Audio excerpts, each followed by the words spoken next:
რა თქმა უნდა, პირველ რიგში მადლობ უფალს, რომ მეძლევა საშუალება თქვენთან შეხვედრის. ეს უკვე მე რამდენად. რა თქმა უნდა, მე კრებსითაც ვამბობ ახლა ამას. მრავალი თქვენგანი შეიძლება პირველად არის ჩვენ შეხვედრაზე, შეიძლება ადრე თქვათ ყოფილხართ. მაგრამ ამას ახლა ამ შემთხვევაში პრინციპული მნიშვნელობა არ აქვს. კრებსითაც გულისხმობ დიასპორას, ქართულ დიასპორას, რომელიც ამერიკაში ასე მრავალრიცხოვანია. მე ჩემს განწყობას გეტყვით ყოველთვის ჩემში ტკივილს და სევდას ბადებს და როცა ვბრუნდები ხოლმე სამშობლოში ეს ტკივილით არ მიმყვება. ესია ღმერთმა იცის, რომ ეს ტკივილი როგორი არასასიამოვნოა, ტანჯველია, მაგრამ მეორე მხრივ იგი სტიმულია, რომ როცა ამის შესაძლებლობა არსებობს, კვლავ ჩამოვიდე და კვლავ გქონდეს შესაძლებლობა შეხვედრისა. მადლობ ჩვენს პატრიარქს, რომელიც მუდამ ნდობას გვიცხადებს და ზოგადად ჩვენს ეკლესიას, წმინდა სინოდს, პატრიარქის მოსაყდრეს მეუფეშიოს, რომელიც ასევე ნდობას გვიცხადებს და მთელი გულით გულოცავს, რომ ეს საქმე, რასაც ვაკეთებთ, გაკეთდეს. და ეს შეხვედრები არ იქნებოდა, რომ არა მეუფე საბა, თქვენი ეპისკოპოსი, საქართველოს ეკლესიის წარმომადგენელი ამ დიდებულ ქვეყანაში, რომელშიც ჩვენ ვიმყოფებით, ვისაც ბოლშევიკების დროს საბჭოთა კავშირში უცხოვრია, ასეთი ასაკით, ვინც ხართ, ყველა ძალიან კარგად იცით, რომ პერიოდები დგება სამყაროში ისეთი, როდესაც ადვილი არ არის იყო ქრისტიანი. ზოგ შემთხვევაში იგი შეუძლებელიც კია. დღეს მადლობა ღმერთს საქართველოში ამ ხრივ პრობლემა არ არის, მაგრამ ვისაც გამოგვიცდია ტოტალური ათეიზმი იყო, როგორც იდეოლოგია. დღეს ყველგან ამერიკაში, საქართველოში შეგიძლია იყო ქრისტიანი, შეგიძლია არ იყო. არჩევანზეა, ხო? ხოლო მაშინ, სადაც მე გავიბადე, გავიზარდე, მაშინ თლად არჩევანზე არ იყო საქმე, იმიტომ რომ მთელი თაობები მიდიოდა ამ ქვეყნიდან, იბადებოდა, იზრდებოდა, ყალიბდებოდა, ბერდებოდა და გარდაიცვლებოდა ისე, რომ გულწრფელად ჯეროდათ, რომ ღმერთი არ იყო. და ისა ქრისტეს სიმართლე გითხრათ, ყველას სჭირდება და ყველას უნდა, იმიტომ რომ ქრისტეს გარეშე ადამიანი რა არის ადამიანი ქრისტეს გარეშე? ეს საინტერესოა. მე გთავაზობთ ამ კითხვას და მე რო საუბარს დავამთავრებ, ჩემს მექნება პატარა მონოლოგი. აბა კითხვა თუ ვინმეს დააინტერესებს, გაიაზროს და დამისვას. რას წარმოადგენს ადამიანი ქრისტეს გარეშე? ქრისტიანულად მაცხოვრებელ ადამიანებს არა მარტო ქრისტოცენტრული აზროვნება აქვს. ეს ძალიან მნიშვნელოვანი ტერმინია. ქრისტოცენტრული აზროვნება. თუ ადამიანს ქრისტოცენტრული აზროვნება არ აქვს, ის ქრისტიანი არ არის და მეცაც ვიტყვი. თუ ადამიანს სწორი ეკლესიოლოგიური აზროვნება არ აქვს, ანუ ქრისტოცენტრულობა თუ სწორად, ეკლესიოლოგიურად სწორად არ არის გააზრებული, არც ის არ არის ადამიანი ქრისტიანი. ახლა ამ სიტყვის დიდი გაგებით ვამბობთ. იმიტომ რომ არსებობს ღირებულებითი სიტყვები, რომელსაც აქვს პატარა და დიდი გაგება. მაგალითად ადამიანი, ხო დიდი სიტყვაა, დიდებული სიტყვაა, მაგრამ მისი არსებობს ნახლა დიდი გაგება ადამიანობისა. არსებობს ამ სიტყვის პატარა გაგება, მაგალითად გადაწერა ილია ჭავჭავაძემ. კაცია ადამიანი, ან ყველა ადამიანი კაცია? ხო, ადამიანი დიდი რამეა, მაგრამ ყველა ადამიანი კაცია? ქრისტიანი კარგი რამეა, ხო, კულტურულად ნათლობით, მაგრამ ყველა ადამიანი ქრისტიანია? აი ქრისტიანი ნამდვილი დიდი გაგებით არის ის, ვისაც ქრისტოცენტრული აზროვნება აქვს, დამოწმებული სწორი ეკლესიოლოგიური ხედვით და ცხოვრების წესით. თავარი ეს არის ეკლესია, ქრისტე იძებნება იქ, მაგრამ ამის გარდა ხო რაღაც სხვა სითბო აქვს. ხო ემოციური დამოკიდებულება გვაქვს ეკლესიისადმი ქართველებს, ემოციური დამოკიდებულება, კაი გაგები. ჩვენ ხო გვიყვარს ჩვენი ისტორია, ჩვენ ხო გვიყვარან ჩვენი წინაპრები, ჩვენ ხო გვიყვარს ჩვენი ქართული ენა, ჩვენი ქართული კულტურა. ეკლესია მოგცა ეს ჩვენ ყოველ სახელმწიფოებრიობაც კი ეკლესია მოგცა. საუკუნეების განმავლობაში, მე-15 საუკუნიდან მოყოლებული საქართველოს ამ სიტყვის პირდაპირ დიდი გაგებით სახელმწიფო აღარც კი ქონია. იყო 5 თუ 7 სამთავრო იყო, რომლებიც ერთმანეთთან კიდე ქიშპობდნენ და იბრძოდნენ და მე კითხვა გვიჩნდება ხოლმე. რატო ვართ ესე ცოტა, რა დაგვემართა, რატო ყლაპავდა პერიოდულად სხვადასხვა იმპერიები? იმიტომ ერთმანეთთან ჩხუბობდით, კაცო. როცა სხვა იმპერიები ტერიტორიებს აფართოებდნენ და იშლებოდნენ, ჩვენ ამ დროს ერთმანეთს ჭამდით. გესმით? და აი მაშინაც კი როცა ჩვენ ერთმანეთს ჭამდით, ერთ სახელმწიფო არ გქონდა, 5 საუკუნე, ცოტა ხო არ არის? იმ პერიოდშიც მაინც ერთნი ვიყავით. რატო ვიყავით ერთნი? იმიტომ რომ ერთი ეკლესია გქონდა. ერთ ენაზე ველაპარაკებოდით ღმერთს. კახეთშიც და სამეგრელოშიც, აფხაზეთშიც და სამცხე-ჯავახეთშიც ერთ ენაზე ველაპარაკებოდით ღმერთს. ესეც საინტერესოა, ღმერთს რო ჩვენი ესმის, ძალიან საინტერესოა. აი ცხოველია, ცხოველს არ შეუძლია კომუნიკაცია დაამყაროს ღმერთთან და ადამიანს შეუძლია და ენა ამ შემთხვევაში უბრალოდ კომუნიკაციის საშუალება კი არ არის ჩვენ შორის, არამედ ტრანსცენდენტულ ყოფიერებასთან, ტრანსცენდენტულ ღმერთთან კავშირის საშუალება. დღეს თემა იყო ესეთი, ალბათ თქვენს ინტერნეტში ნახეთ, რომანტიკული სათაური აქვს.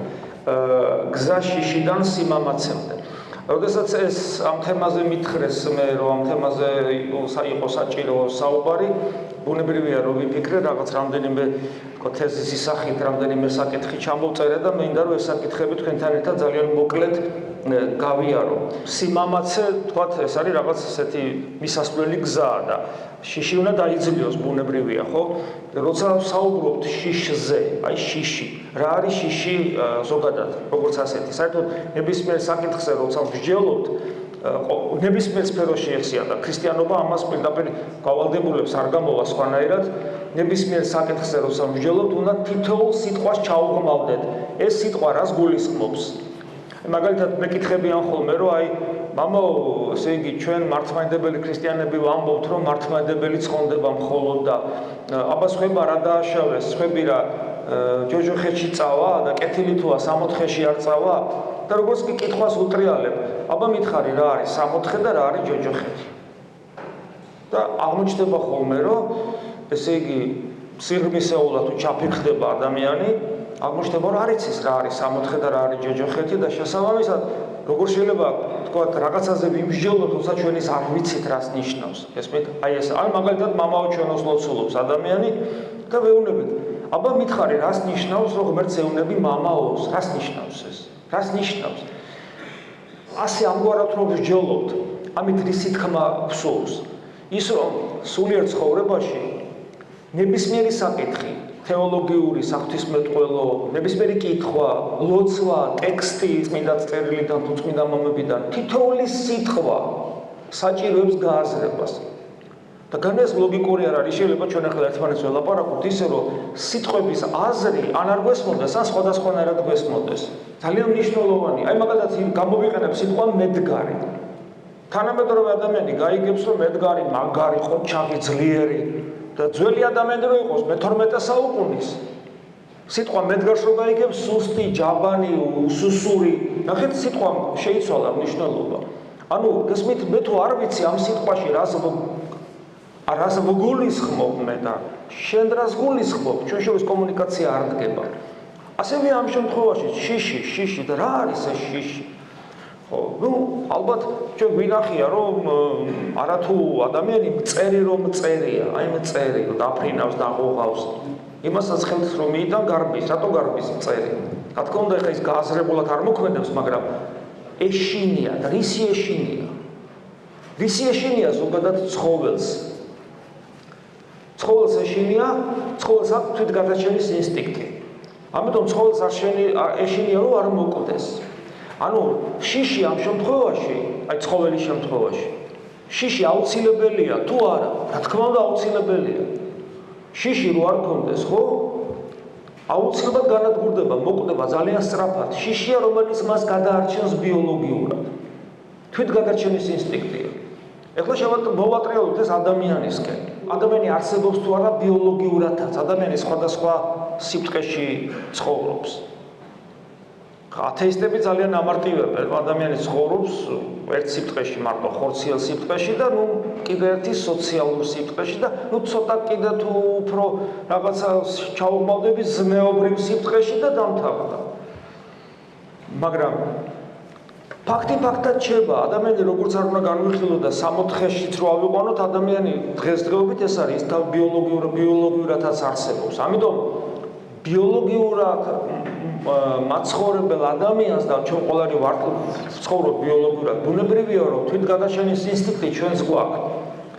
აქედან გამომდინარე, შიში თვითგადარჩენის აუცილებელი ინსტრუმენტია.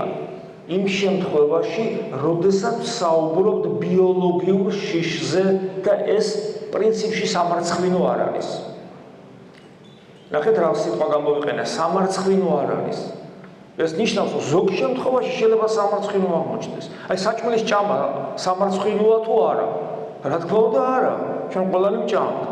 მაგრამ თუ მე ვჭამ ლუკმას, რომელიც საკუთარ მშიერ შვილს წავართვი, ეს უკვე სამარცხვინო, ერთ-ერთი აქტია. იმასაც დავღეჭავ, იმ შემთხვევაში დავღეჭავ, მაგრამ ერთ შემთხვევაში ნორმაა, მეორე შემთხვევაში საშინელებაა, იმიტომ რომ შვილს წავართვი. ბიოლოგიური შიში ესია, ის თვითგადარჩენისათვის მნიშვნელოვანია. მაგრამ ზოგ შემთხვევაში და კითხვის ნიშანი დავტოვოთ და გავაგრძელოთ. ადამიანებს შორის ურთიერთობა არსებობს. ჩვენ ყოველთვის ვერიდებით რომს გვაწყობდეს, მაინც ვერიდებით გარკვეული ნაბიჯების გადადგმას, გარკვეული წითელი ხაზების გადაკვეთას ადამიანებთან ურთიერთობაში, ხო სწორია? ესე იგი, ჩვენ შორის რაღაც სოციალური კანონები არსებობს. მოდი ამას დავარქვათ იურიდიული ურთიერთობები. რა შეიძლება, რა არ შეიძლება. და რაც არ შეიძლება იმის გაკეთება, პასუხისგებლობის წინაშე მაყენებს. ეს არის ხო იურიდიული ურთიერთობები. ამიტომ ამას დავარქვათ იურიდიული შიში. მე მეშინია რომ შენთან ურთიერთობაში, საზოგადოებასთან ურთიერთობაში რაღაც წითელი ხაზი ისე არ გადავკვეთო, რომ დამნაშავედ არ გადავიქცე. ეს კარგი შიშია, ისე როგორც ბიოლოგიური შიში. პირველ შემთხვევაში თვითგადარჩენის ინსტინქტია, მეორე შემთხვევაში სოციალური გადარჩენის ინსტინქტია, ესეც კარგი შიშია, მაგრამ არა ყველა შემთხვევაში. ზოგ შემთხვევაში ბიოლოგიური შიშიც დასაძლევია და ასევე სოციალური შიშიც დასაძლევია. მაგრამ ადამიანი უნდა მიხვდეს რა შემთხვევაშია ეს გასაკეთებელი. ესე იგი რაღაცა უფრო დიდი ღირებულება შეიძლება არსებობდეს, რომლის გამოც ღირდეს იქნება ბიოლოგიური შიშის უგულებელს ხო და თვით სოციალური იურიდიული შიშის უგულებელს ხო. ეგება ღირდეს უფრო დიდი მიზნის გამო. გესმით რა შეასახა? აი ამით განსხვავდება ადამიანი ცხოველისგან. ცხოველს აქვს სოციალური ურთიერთობების, ხო არსებობს სოციალური ცხოველებიც. რომლებიც სოციუმს ქმნიან გარკვეულს. ინსტინქტია იქ, ჩვენთან გონიერება და თავისუფლება იქ ინსტინქტია, მაგრამ გარეგნულად რო შეხედო, დიდად კი არ განსხვავდება ერთმანეთისგან. მაგრამ ჩვენ შემთხვევაში რაღაცა სხვა რამე არსებობს კიდე, უფრო დიდი და მნიშვნელოვანი. კიდევ ერთი არის შემთხვევები, როდესაც ადამიანს რაღაცის გაკეთება უნდა, არც არავინ არ ხედავს, არც არავინ არ უყურებს. არანაირი წითელი ხაზების გადაკვეთა იურიდიული თვალსაზრისით არ უწევს, მაგრამ არ აკეთებს. იმიტომ რომ ეშინია სინდისის, რომელიც მას არ მოასვენებს. წინასწარვე აფრთხილებს, ეს არ ქნა. და თუ გააკეთებს, იცის რომ მთელი ცხოვრება გატანჯავს. ეს არის ზნეობრივი შიში. ესე ძალიან მნიშვნელოვანია. და ამ შემთხვევაში თუ ჩვენ გრადაციას გავაკეთებთ იერარქიულს, ეს უფრო აღმატებულია ვიდრე სოციალური და ბიოლოგიური შიში. ეს კიდევ არ ქმნის სრულ სურათს. იმიტომ რომ უცნაურია ზნეობრივი შიში, რასაც არეგულირებს, იმაზე უფრო მაღალი მდგომარეობა არსებობს, ვისაც სახარება ერთხელ მაინც წაკითხული აქვს, უცნაურ რაღაცას დაინახავს. ერთის მხრივ უფალი პირდაპირ ვალდებულებად გვისახავს, რომ არათუ დედა და მამა და ცოლი და შვილი, ქმარიც რა თქმა უნდა თავისთავად ცხადია, არამედ მტერიც კი უნდა გიყვარდეს და მაგალითად მშობლის შეურაცხყოფა ან ჯვარიფწერია და ხელით შეხება სასიკვდილო ცოდვათა რანგში გადის. მაგრამ მეორე სხვა წმინდა წერილში უცებ შეგვიძლია წავეკითხოთ ასეთი რამ, ვინც არ უარყოფს დედას, მამას, ცოლს, შვილს, ქმარსაც, რა თქმა უნდა, სიდედსაც. და ვინც არ უარყოფს ამ ყოველივეს, იგი ჩემი ღირსი არ არის. ვაი, ესე იგი რა გამოდის? რაღაცა ზნეობრივ ნორმებთან ირღვევა, ხო რა, რაღაცა არის, რომელმაც გადააბიჯა ამასაც, ამაზე დიდია. ზნეობრივ ნორმაზე, ზნეობრივ კანონზე დიდია, ბიოლოგიურზე დიდია, სოციალურზე დიდია, ზნეობრივზეც დიდია. გესმით, ადამიანი აი რამდენ შრეში ცხოვრობს, რამდენ სიტყვაში არსებობს. კიდევ ერთი შიში ეს არის, როდესაც ეს შიში გვიცავს, ერთგვარი პრევენციული ზომაა, რომ არ დავკარგოთ კავშირი სამყაროს შემოქმედთან, ღმერთთან. საბოლოო ჯამში ეს არის ყველაზე მნიშვნელოვანი, იმიტომ რომ ღმერთი არის ერთადერთი ნამდვილი სიცოცხლე. საგნისთვის არა. პრინციპში ამისთვის ღმერთი ღვთისნებით არსებობს მატერიას, მაგრამ ამან ეს არ იცის. მაიმუნი ბევრად განვითარებულია ამ ბოთლზე, მაგრამ არც მაიმუნმა არ იცის. მაგრამ ადამიანმა ეს იცის და თუ არ იცის, ეს მხოლოდ მისი ბრალეულობაა, რომ ერთადერთი სიცოცხლე ნამდვილი არა არსებობა, არსებობით ქვაც არსებობს და ადამიანიც არსებობს. მაგრამ ქვა მხოლოდ არსებობს, მეტი არ შეუძლია. ცხოველი მხოლოდ არსებობს, მეტი არ შეუძლია. ადამიანი არსებობს კიდევაც და მას შეუძლია იყოს ცოცხალიც ამ სიტყვის დიდი გაგებით. არა ბიოლოგიური გაგებით, არა არსებობის გაგებით, არამედ დიდი გაგებით სიცოცხლე და აი დიდი გაგებით ცოცხალი მხოლოდ ღმერთია. და მისი დაკარგვა ნიშნავს იმას, რომ მე ვკარგავ ყველაზე მთავარ ყველაზე მნიშვნელოვანია სიცოცხლეს დიდი გაგებით. ანუ ღვთაებრივი არსებობა, ღმერთის არსებობა ხო ჩვეულებრივი არსებობა არ არის.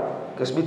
აი შიში ღვთისა ალბათ გაგიგიათ ყველას, ეს არის პრევენციული ზომა იმისათვის, რომ არ დავკარგოთ ღმერთთან კავშირი.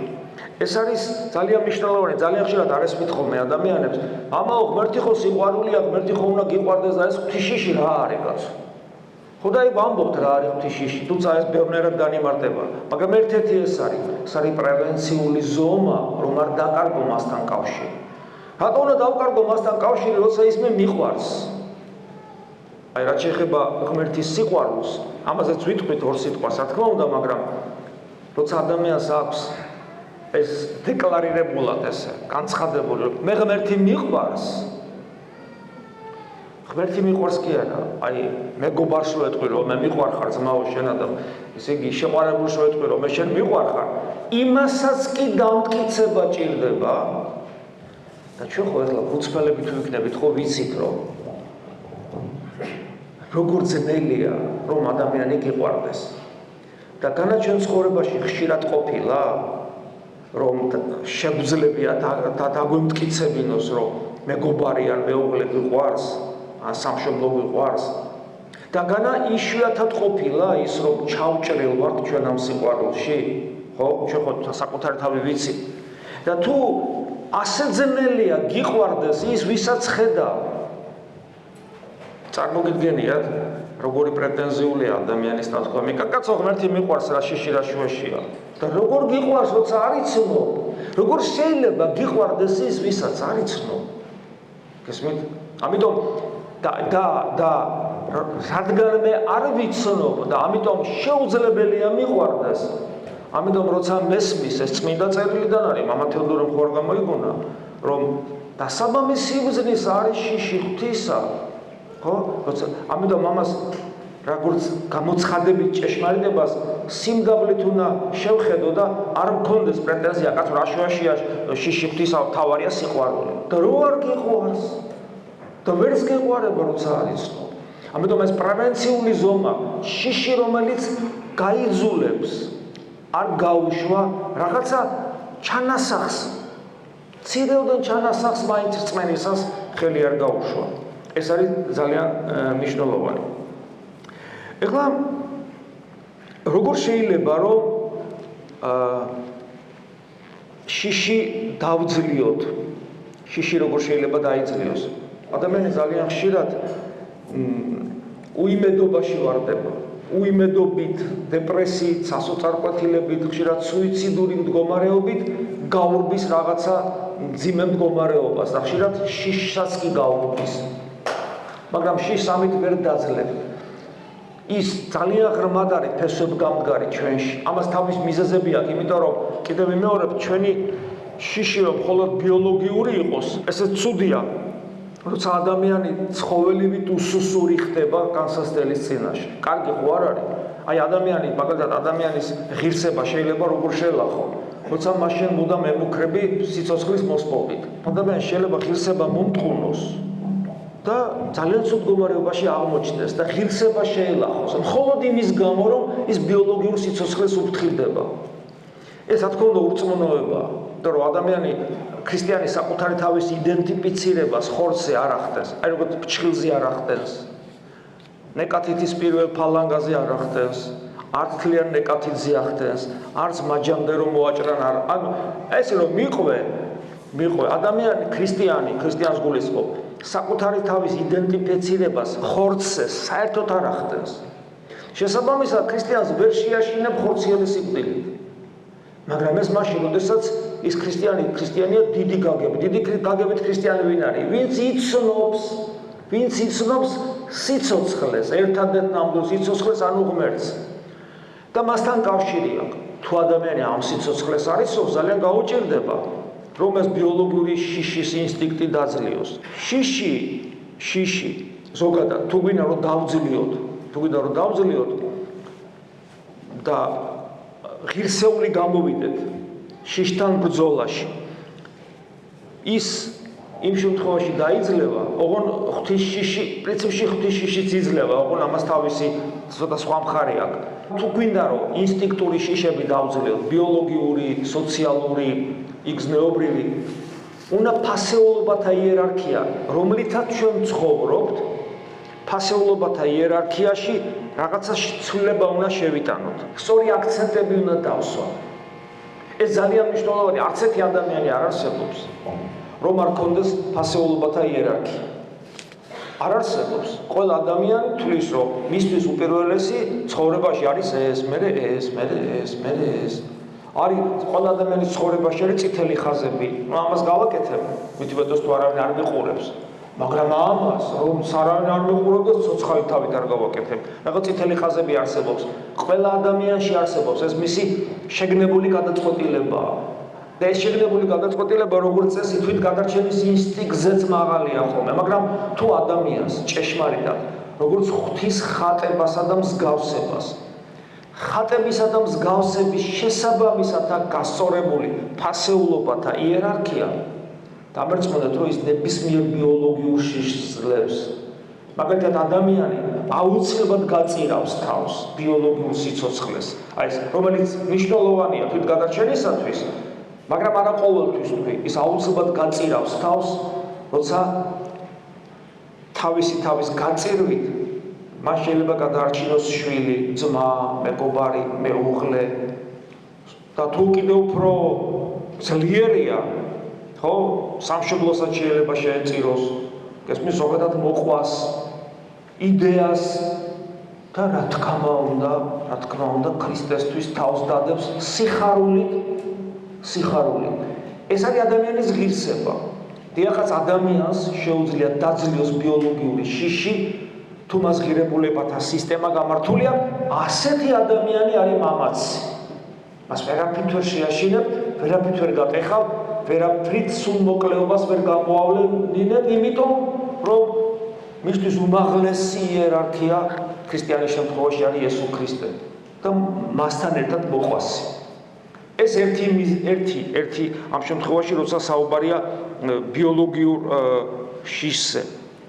და თქვათ, როცა აი იურიდიულ შიშზე როცა საუბრობდით, გააჩნია რა ხდება და როგორ ხდება. მაგალითად, ქრისტეს როცა კლავდნენ, ქრისტეს ხარეზე ვინ იყო? ერთი მუჭა ადამიანების. ნახეთ რა საოცარია მოხდა ქრისტეს მკვლელობის დროს. ესე იგი იმპერიის ნება ხუთშორის ყველაზე ნაკლებად იმპერიის ნება რომელი ოკუპანტების მაგრამ მაინც იყო იმპერიის ნებაც თუმცა ყველაზე ნაკლებად მაგრამ საბოლოო არჩევანი გააკეთა იმპერიამაც პილატეს სახით იმპერიის ნება ოკუპანტის დაქვემდებარებული სახელმწიფოს ნება ამ შემთხვევაში ელიტა იუდეველთა საზოგადოების მღვდელმთავრები, მწიგნობრები, რა ვიცი ყველა მათი მეფე, ყველა მათი ნება რელიგიური ადამიანების ნება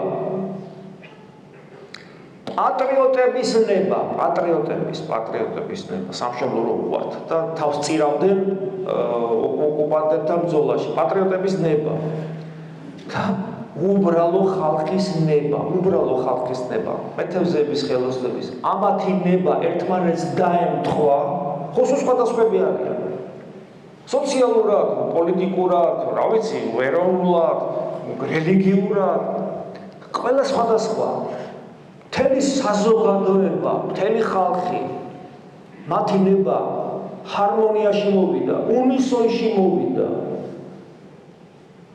და ყველამ გადაწყვიტა რომ ქრისტე უნდა მომკვდარიყო.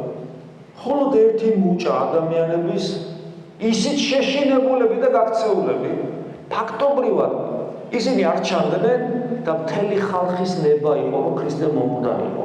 ეხლა წარმოიდგინეთ, იქ ხარ შენ ქრისტიანი. მთელი სოციუმი, ავტორიტეტები, ყველა მხარეს, იმპერიის მხარეს გინდა, ესე იგი დაქვემდებარებული ქვეყნის მხარეს გინდა, რელიგიური ავტორიტეტების მხარეს გინდა, უბრალო ხალხის მხარეს გინდა, განათლებული ხალხის მხარეს გინდა, სამეფო კარის მხარეს გინდა, ყველგან სოთელი სოციუმი, ჯვარსაცუ ეკყვინის.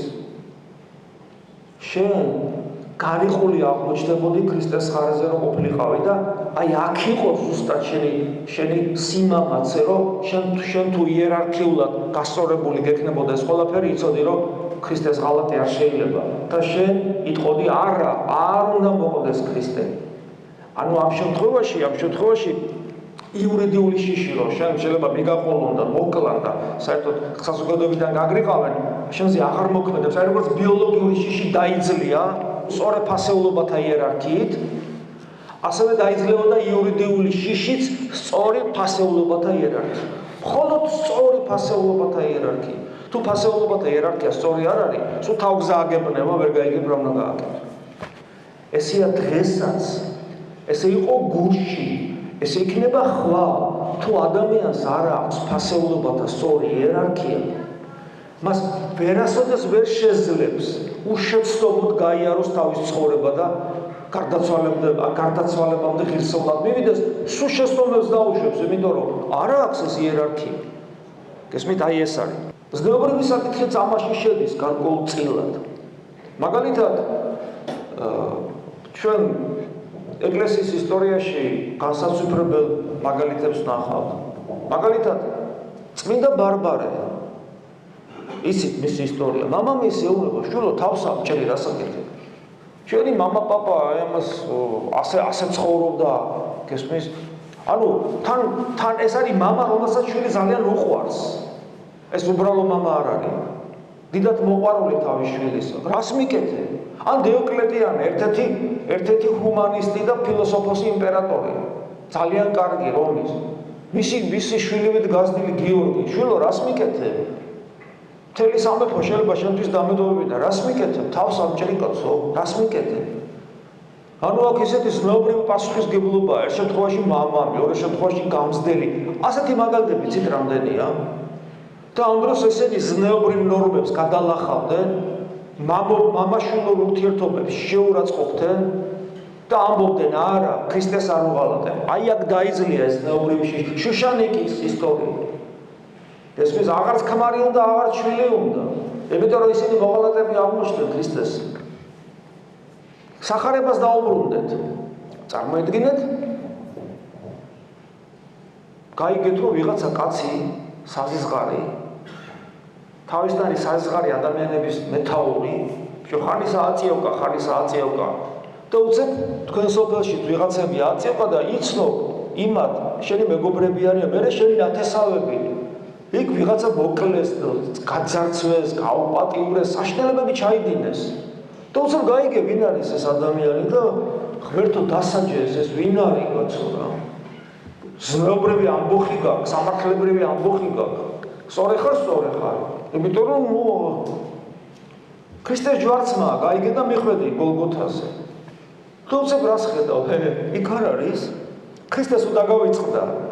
შენ ხედავ შენს ყველაზე საძულველ ადამიანს, რომელსაც შენი ახლობლების სისხლი არ შეშრობია, ჯერ ამე ჯვარცმულია. ქრისტეს მარჯვნივ. აი ღმერთო სამართალმა პურიჭამა იძახი, გახარებული ხარ. სიმართლემ გაიმარჯვა და შენი ეს მორალი დაკმაყოფილებულია. თუ უცებ დესმის დღეს ჩემთან იქნები სამოთხეში. ქრისტე მას ეუბნება. როგორ ფიქრობთ თქვენ არ დაგეკნებოდათ ამბოხი? ამას უზნეობად არ მიიჩნევდით? მიიჩნევდით. დიახაც ქრისტემ დაარღვია ზნეობრივი კანონი და ადამიანი ქვეყნის ამომგდები სამოთხეში პირველად შეიყვანა და შენ დაგაყენა არჩევანის წინაშე. შენი სიმართლით შეთხზული ზნეობა თუ აბსოლუტური ჭეშმარიტება, რომელსაც ან უნდა ენდო, ან არ უნდა ენდო. ასე რომ ჩვენი რწმენა მუდმივად გაივლის, გამოწყდებს, სანამ ჩვენ საბოლოო ჯამში ქრისტესთან მივალთ და ქრისტესთან ვიქნებით. რაც შეეხება ღვთის შიშს, ისიც დაიძლება, ამას იონე მოციქული ამბობს პირდაპირ, იგი ამბობს ესეთ რამეს, რომ სრულყოფილი სიყვარული სძლევს შიშს.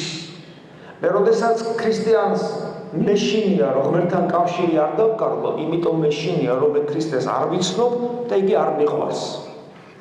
მაგრამ როდესაც სწორეს, ნახეთ რას ვამბობ, არასულიერი ცხოვრება, მით უმეტეს არა რელიგიური ცხოვრება, არა ეკლესიურობა, ესე რომ ვარქვევ და არ ვიცით ეს რას ნიშნავს.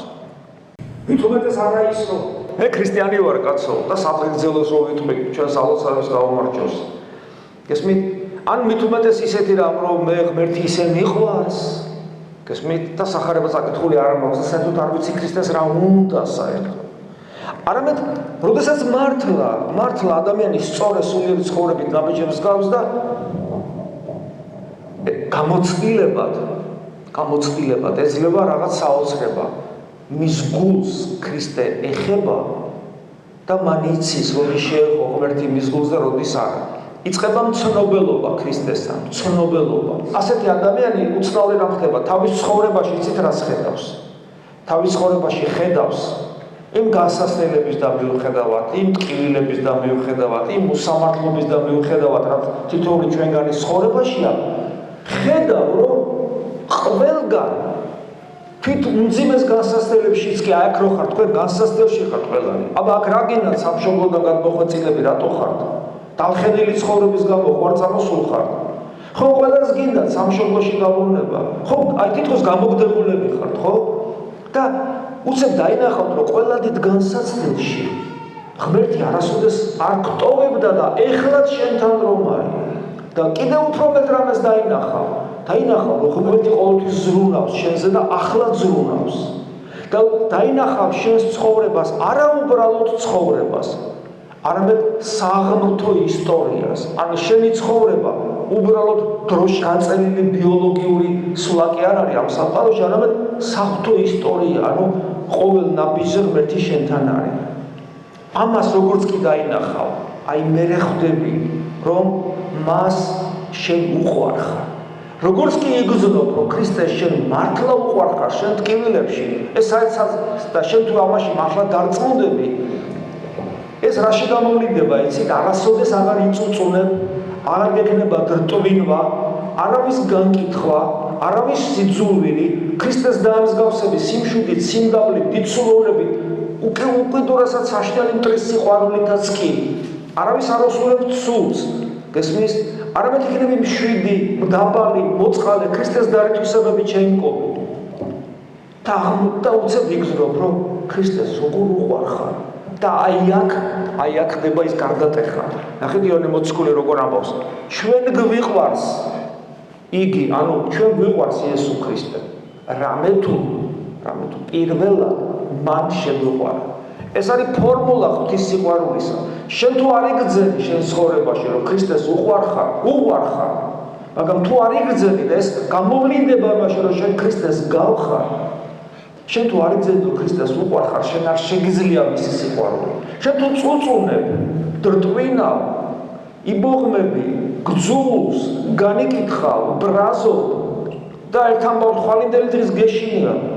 ესე იგი შენ არ ხარ დარწმუნებული რომ ყოვლის შემძლეს უყვარხარ, იმიტომ რომ ერთი ღერით არ გავარდებო ღვთის განგების გარეშე.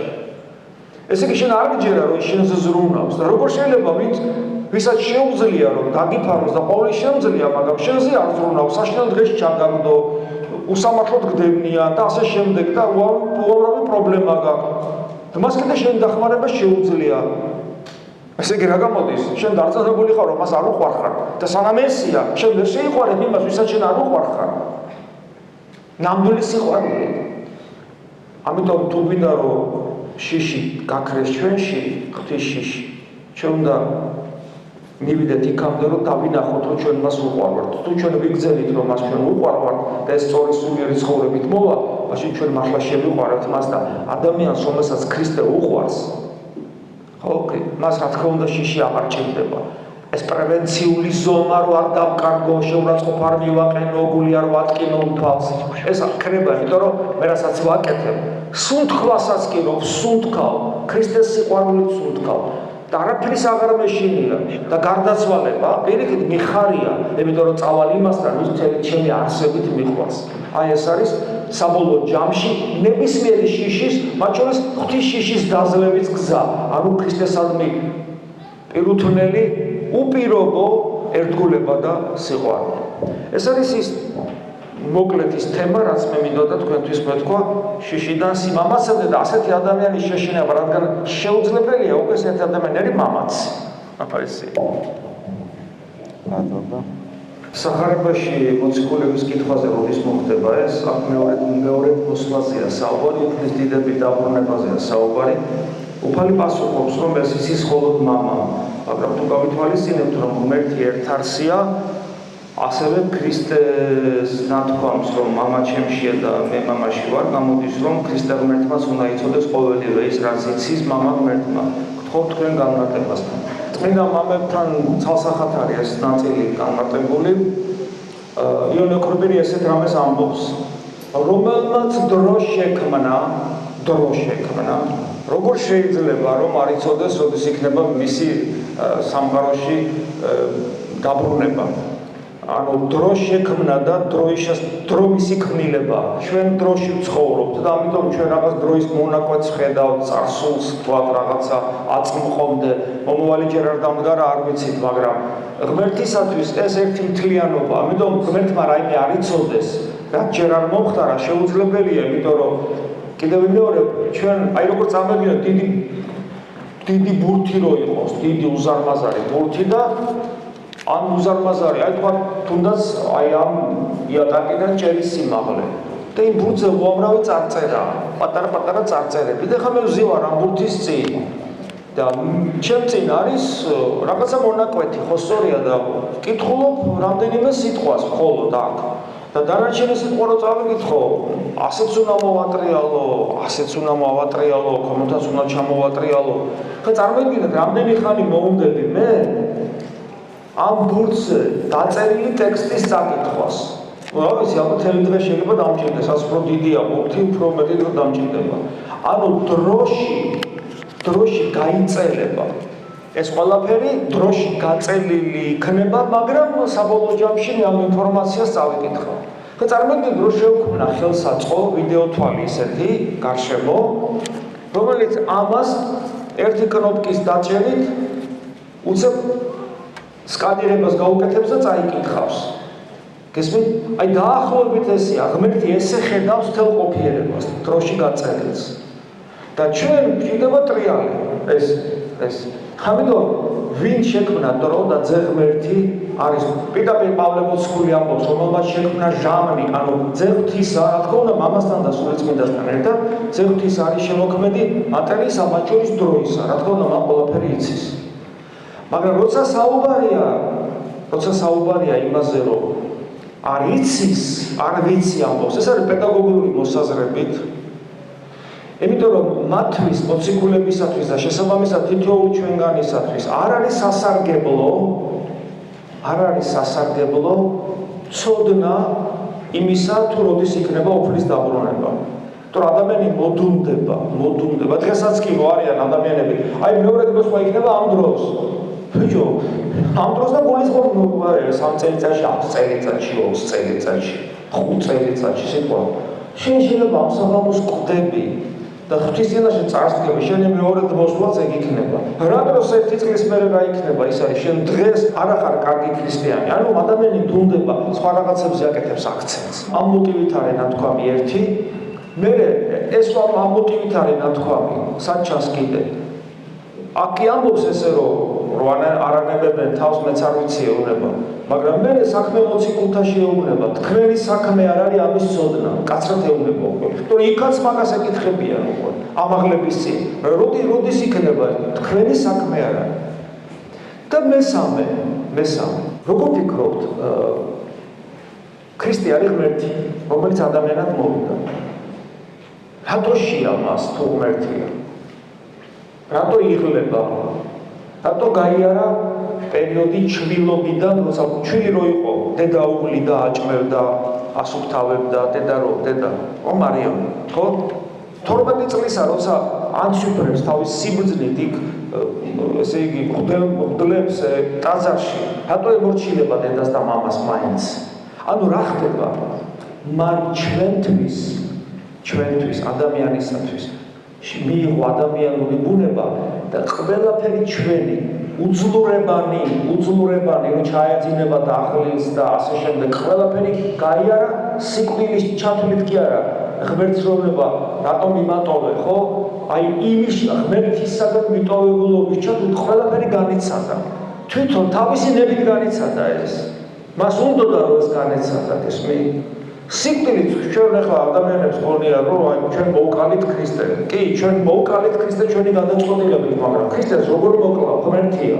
და ნახეთ როგორ ამოსახარებაში ჩემი ნებით დავდებ თავს ჩემს.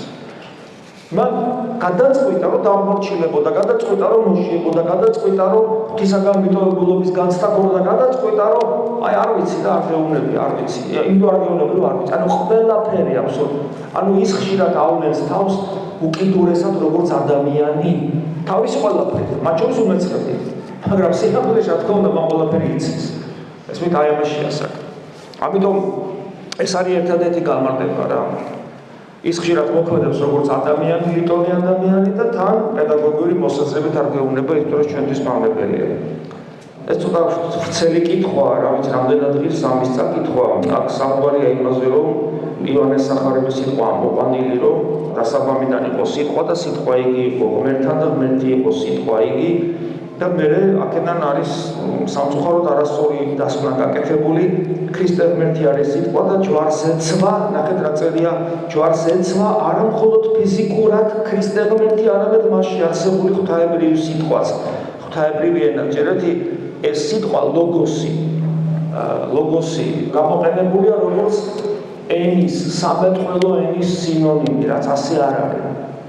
ლოგოსი სულაც არ ნიშნავს სამეთყველო ენას ეს არის ერთგვარი ბერძნული ფილოსოფიიდან აღებული ტერმინი რომელიც მეორე მხრივ იოანეს მიეცა გამოცხადება რასაც აპოკალიფსში ხედავ რომ ამ სიტყვით სახელედვა ქრისტე რომ ბერძნულ ენოვან მორწმუნეს და სახარება იცით რომ ბერძნულ ენაზე დაეწერა გაეგო ცოტათი მაინც გაეგო რაზეა საუბარი გესმით აი როგორც პავლე მოციქული რო ამბობს რომ მე ის ღმერთი უნდა გიქადაგო თქვენ რო არ იცნობდო და კერპზე მიანიშნა და კერპი ხო არ არის ღმერთი კერპი ხო არ არის მაგრამ კერპი იყო და კერპზე ეწერა უცნობი ღმერთი და თქვენ რო არ იცნობდო ღმერთსო იქ ნახეო თქვენ ღმერთს არის რომელიღაცა ღმერთს ბევრი ღმერთები იყო ბჭყალებში და ზოგს ევსი, ზოგი ეს, ზოგი ის. იქ იმას ეწერა უცნობი ღმერთი და აი თქვენ რო იქ უცნობი ღმერთის ქანდაკება გაქვთ, იმ ღმერთზე უნდა გიქადაგოთ. ეხლა აქედან პირდაპირ გაგებით შეგიძლია თქვა რომ ის კერპი ქრისტეა?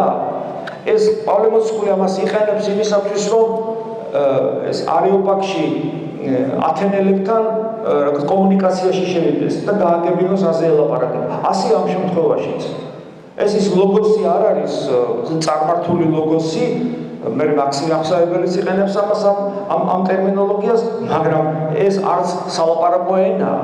ეს არის სინონიმი ბერძნებისათვის გასაგებ ქართველებისთვის რომ დაეწერათ, ქართველებისთვის სახარება. აი მოციქულებს რომ ქართულ ენაზე სახარება დაეწერა, იქ სიტყვა ლოგოს არ გამოიყენა. გესმით ამაშია საქმე. ეს იწერებოდა იმპერიაში გავრცელებული ხალხისათვის და ენისათვის და ბერძნული ენა იყო საყოველთაო ენა. ეს სიტყვა არნიშნავს მithumetes სამეთყველო ენას. აქ წერია რომ ესე იგი ღვთაებრივი ენა, არაფერი ენა და რაც შეიძლება ღვთაებრივი ენა, მე კიდე გრძელდება რომ ქრისტე ღმერთი ჯვარზე მოკლეს, მასთან ერთად მოკლეს ღვთაებრივი თავდაპირველი ენაც. ეს რაღაცა გნოსტიკური და ოკულტური რაღაც სწავლებიდან არის ვიდრე ქრისტიანობიდან. ჯვარს ეცვა ქრისტე ღმერთი ადამიანური ბუნებით და არავითარ შემთხვევაში ღვთაებრივი ბუნებით. ღვთაებრივი ბუნება ჯვარს როგორ უნდა აცვა? ღმერთი ხო წარმოგიდგენიათ რაზეა საუბარი? ეს არის ტრანსცენდენტული ყოფიერება, რომლის ბუნებას ვერასოდეს ვერ ჩაწყვეტება ადამიანი, რომლის არსს ვერასოდეს ვერ ჩაწყვეტება ადამიანი, ის არის დროისა და სივრცის შემოქმედი და ერთადერთი რითაც სამყაროსთან ის ურთიერთობს, ეს არის მისი ღვთაებრივი ენერგია.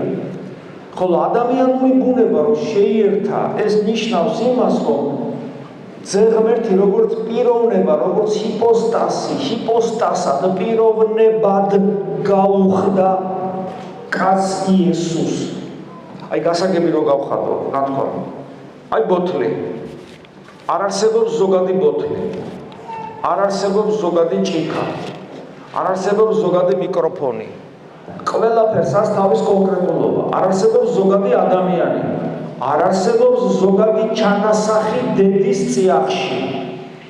ყველაფერს თავისი კონკრეტულობა გააჩნია და ადამიანის თუ ბოთლის შემთხვევაში ეს არის მისი ინდივიდუალური რაღაც თვისებები, ზომა, წონა, ფერი, რაღაცა გეომეტრიული ზომები, ხოლო ადამიანის შემთხვევაში ადამიანის კონკრეტულობა არის პიროვნულობა, აბსოლუტურად უნიკალური. როგორც ზოგადი ჭიქა არ არსებობს, ასევე არ არსებობს ზოგადი ადამიანი.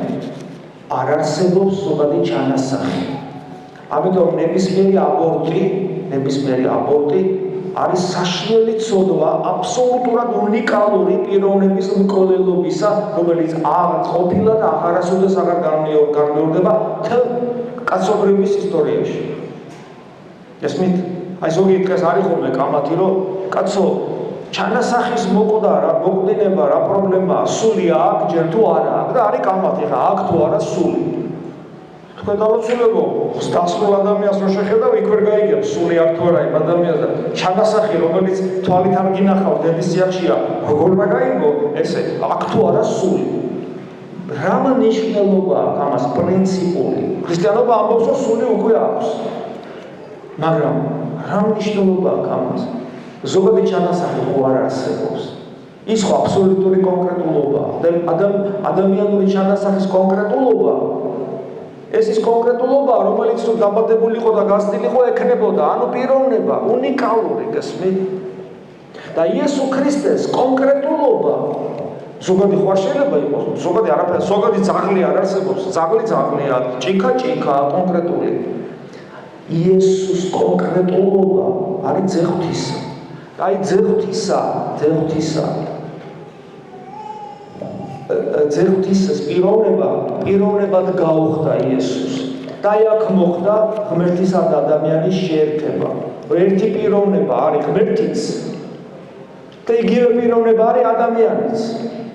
მაგრამ ყოფება ადამიანი და არა ღმერთი როგორ უნდა მოკვდეს. მაგრამ რადგან ადამიანი პიროვნულად ღმერთი, ამიტომ ამბობთ, რომ ქრისტე ღმერთი ჯვარს ეცვა. მაგრამ ადამიანური ბუნებით ორი ბუნება აქვს მას, გესმით რა შეასაკ. ამიტომ ეს სიტყვა ეს გამონათქვამი რომ იქ შეიძლება რაღაცა ღვთაებრივი მასთან ერთად ღვთაებრივი თავდაპირველი ენაც მოკლეს რას ქვია არაფერი ენა არ მოუკლავთ ეს მის ლოგოსი არ ნიშნავს კომუნიკაციის ენას ლოგოსი სხვა რამე ეს არის ბერძნული ტერმინოლოგია კიდევ მეორე რომელთათვისაც გასაგები ყოფილიყო პენტაკლებად რომ საუბარია ყოფიერების საწყისზე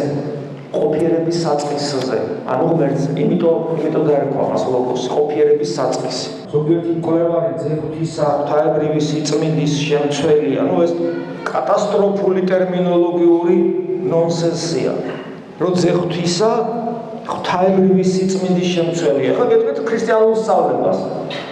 ხო არის მამა, ძე და სულიწმინდა სამპიროვნება ერთარსება ღმერთი. ძე ღმერთი მესამედი ღმერთი კი არ არის. ძე ღმერთი სული ღმერთია. მამა სული ღმერთია.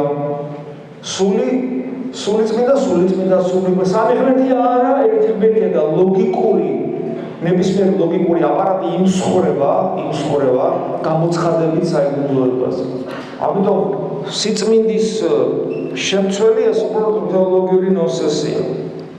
და ხოლო ძეკაცის ამ მაც თუ შეიცავს ეს არის ფარისეველთა მსჯელობა, რომ თითქოს ბელზებულის ძალით რა ვქნათ, საერთოდ ერთი რამე უდაოა, რომ ადამიანებს აქვთ ილუზია ქრისტიანებს, არაქრისტიანებს, მეცნიერებს, თეოლოგებს და ასე შემდეგ აქვთ ილუზია, რომ თეოლოგია ეს არის პირველი საგანი და ყველაფერი იცის ღმერთის შესახებ. ეს საშინლად ეს დიდი ილუზია არის რა. გამიგნებოდათ რა. რას ფიქრობს ეკლესია ღვთაებრივ ენაზე?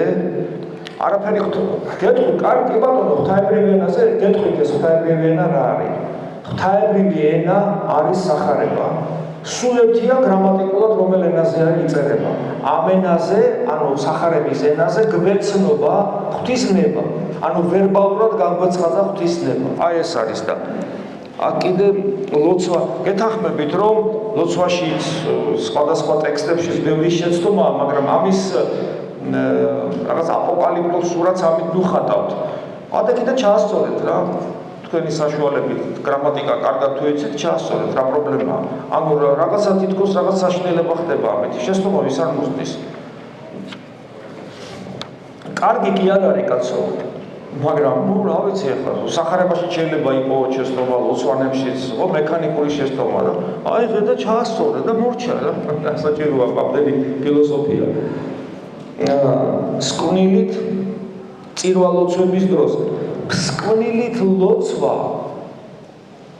ეს არ ნიშნავს მაინც სკვნილი ხელში გეჭიროს ანუ აქ ლაპარაკია რაზე იესოს სახელის მოუკლებელ მოხსენიებაზე ადამიანმა წესით ეს ადამიანის წესით შეუძლია ყოველთვის ყველგან პრინციპში არც არასოდეს არ უნდა გაჩერდეს არც წირვალოცვის დროს ოღონ ის რომ ადამიანი მიეჩვიოს რომ თან იესოს სახელი მოუკლებლად კონდეს გულში და თან წირვალოცვის სიტყვები ესმოდეს, ამას გარკვეული პრაქტიკა და გამოწვეულება და ცოდნა ჭირდება.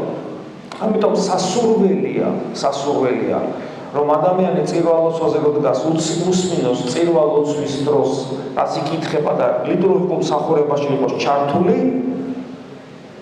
მაგრამ თუ რაღაცა არ ესმის, რაღაცის გამო არ ესმის, ეს პაუზა შეავსოს იესოს ლოცვით, ან თუ ისეთ ტაძარში მოხდა, სადაც უცხო ენაზეა მსახურება, ისიც იესოს ლოცვით შეავსოს და ასევე თუ ყველაფერი ესმის და უსმენს, ხანდახან ხდება, რომ პაუზები კეთდება და ის პაუზები იესოს ლოცვით შეავსოს. პირველ ეტაპზე ესე უნდა გაკეთდეს, რომ არ მოწყდეს ლიტურგიულ მსახურებას. მოციქული თომ, რომელსაც ერქვა მარჩვივი, ანუ ტყუპისცალი, რომ ყოლოდა ტყუპისცალი თომას მაშინ სახარებაში ეწერებოდა. სახარებაში ეწერებოდა რა ერქვა იმ ტყუპისცალს. არამედ წერია ყავდა ტყუპისცალი. და რადგან ერქვა ტყუპისცალი, როგორ განიმარტება ეს სახელი? ანუ თქვენ ფიქრობთ, რომ ესე იგი ამ კითხვის არსი ესეთია, რომ ესე იგი ტყუპისცალი კი ერქვა, მაგრამ მას არ ყავდა სინამდვილეში ტყუპისცალი. ანუ თქვენ ფიქრობთ, რომ ეს ასე წერია, იმიტომ რომ ტყუპის ცალი მისი ზედმეტსახელია. ტყუპის ცალი შეიძლება თქვათ ამ შემთხვევაში რაღაც მისი ორმაგად გამოვლენილი ბუნება, ხან ესე იგი გულმხურვალი მორწმუნეა, ამბობს რომ წავიდეთ და მზად არის რომ მოკვდეს ქრისტესთვის. მეორე წუთში ის ავლენს ურწმუნოებას, რომ სანამ ხელით არ შევეხები არ ვირწმუნებ და მერე მესამე ყველაზე პირველად თემის ისავსით ისაღიერებს ღმერთი ჩემი და უფალი ჩემი. ანუ რაღაც ეს ორი ადამიანია თითქოს მასში და ეს ქრისტიანული თვალსაზრისით ეს სია ზოგადად ამას მერე პავლე მოციქული კიდევ უფრო საკუთარ თავზე ამბობს, რომ მინდა ზეცსა და მიწიერს ვაკეთებ. ანუ ეს ორმაგი გაორება, ერთგვარი გაორება ყველაშია, ჩვენ თან გვწამს და თან არ გვწამს. აი ნახეთ მაგალითს მოვიყვანო. ეხლა აქ სინათლეა, ხო? სინათლეა. მაგრამ აი გარეთ თუ გავალთ, ვერ ვიტყვით რომ აბსოლუტური სიბნელეა. იქაც რაღაცა განათება არის. მაგრამ ჩვენ ეხლა აქ რომ ძლიერ პროჟექტორი რო ავანთოთ, ვიტყვით რომ კიდევ უფრო მაგარი სინათლეა. და რა განსხვავებაა ამ სინათლეებს შორის? ის რომ ზოგ შემთხვევაში სიბნელეს ხარისხი მეტია, ზოგ შენ ნაკლებია. აი ესე ვარ ჩვენ, რწმენა გვაქვს, მაგრამ ურწმუნოებაც გვაქვს. და ჩვენი რწმენა და ურწმუნოება ესე თამაშობს. და ამ გაგებით ჩვენ ყველანი როცა მორწმუნე ვართ, ჩვენი ტყუპის ცალის ძმა ვართ. და ჩვენი ტყუპის ცალი ურწმუნოა. ან პირიქით. და მიდის ბრძოლა ამაში. ორი არის ჩვენში, ორი. და პავლე მოციქული ამას კარგად საუბრობს, პავლე მოციქულის ეპისტოლეებში წაიკითხავთ. და ამ კუთხით შეიძლება ეს ასე იყოს. მე აქ წერია, რომ იუდას აცოდავია გეთანხმებით, უფალი ცდილობს მის გადარჩენას, დიახ, უფალი სულ ცდილობს იუდას გადარჩენას, რომ ესე იგი კვადრუცი ანუ ყულაბასაც მას აბარებს. მე აქ კითხვა არის ესეთი, რომ იონე მახარებელი მაცხოვრის კერცარი მიყნობილი და პეტრე უნება აბა იოანე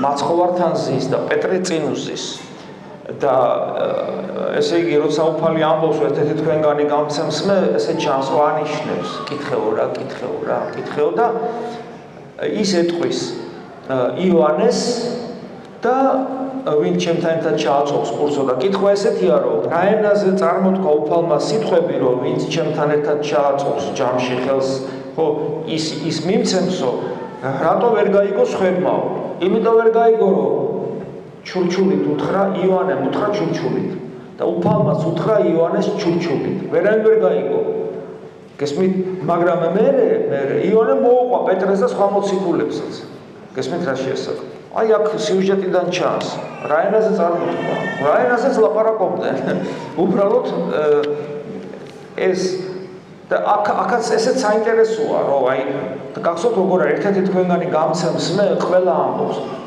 ნუ თუმე საკუთარ თავში ეჭვი შეეპარა საკუთარ თავში იმდენად ჯეროდათ ქრისტეს სიტყვების იმდენად არ ჯეროდათ საკუთარი თავის ხოლო ვისაც ეჭვი არ შეეპარა პირველი ერთ-ერთი იყო პეტრე მაგრამ ჩვენ ვიცით რომ პეტრემაც მათკაც არ ვიცნობ ესე თქვა. ამიტომ ნახეთ ადამიანი რა სუსტია, ეს არის ტყუპის სალობა, ხო? ამ კუთხით, რომ ჩვენში ისიც არის, ესეც არის. რომელია თავდაპირველი ენა, რომელსაც მეტყველებდნენ ადამი და ევა.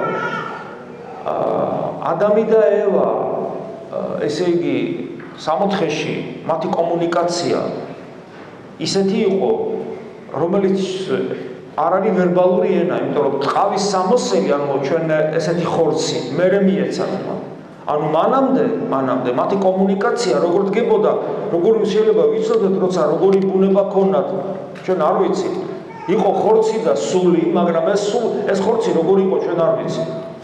რაც შეეხება მერე უკვე, როცა ტყავის სამოსელი მიიღეს, რა თქმა უნდა კომუნიკაცია იყო, როგორ ჩვენ გვაქვს. როგორ იქნებოდა ეს ენა? აი რა ვიცი, რატომღაც ალბათ ჩემი უინტერესობის გამო ნაკლებად მაინტერესებს, იმიტომ რომ ვერბალურ მხარეს ჩვენი კომუნიკაციისას და ენა არის ენა არის მატერიალიზაცია ჩვენი შინაგანი მდგომარეობისა და ამას პრინციპული მნიშვნელობა არ აქვს. ჩემი აზრით ალბათ ეს იქნებოდა რაღაც უფრო მარტივი ენა, ვიდრე მაგალითად თანამედროვე ენები არის. იმიტომ რომ მაშინ კომუნიკაცია შედარებით მარტივი იყო და უფრო მეტად შინაგანად უგებდნენ ადამიანები ერთმანეთს. ალბათ ელიელის ლამასაბაქანი, რომელიც ქრისტიან წარმოთქვა ჯვარზე, რომელიც ნიშნავს ღმერთო ჩემრისთვის და რატომ დამტოვე, მოკლედ რა ენაზეა და არამეულ ენაზე იყო ეს წარმოთქმული. რომელზეც მაშინ უმოწმენებდა უფალი. სასუფეველში ეზიარებიან თუ არა ანგელოზები ღვთის საიდუმლოს. ნახეთ, ჩვენ როცა ზიარებაზე ვსაუბრობთ, ჩვენ მხოლოდ რიტუალურ მხარეს ვაქცევთ ყურადღებას. და რიტუალური მხარე აქ არის ესეთი. ორი დაგვინო აიღო უფალმა, აკოთხა განსაკუთრებული კურთხევით და თქვა, ეს პური დაგვინო, ჩემი ხორცი და სისხლია. მიიღეთ და ჭამეთ. ხოლო სასუფეველი, რომელიც ღმერთთან მუდმივი კომუნიკაცია, იქ როგორი სახით იქნება ეს კომუნიკაცია, ჩვენ არ ვიცით, იმიტომ რომ პური დაგვინო აქ მაქვს. და იქ რა მექნება, მე რა ვიცი და როგორ იქნება ეს, მაგალითად იქ მზეც არ იქნება, იმიტომ რომ თავად ქრისტე იქნება მზე. 60 თავად ქრისტეა.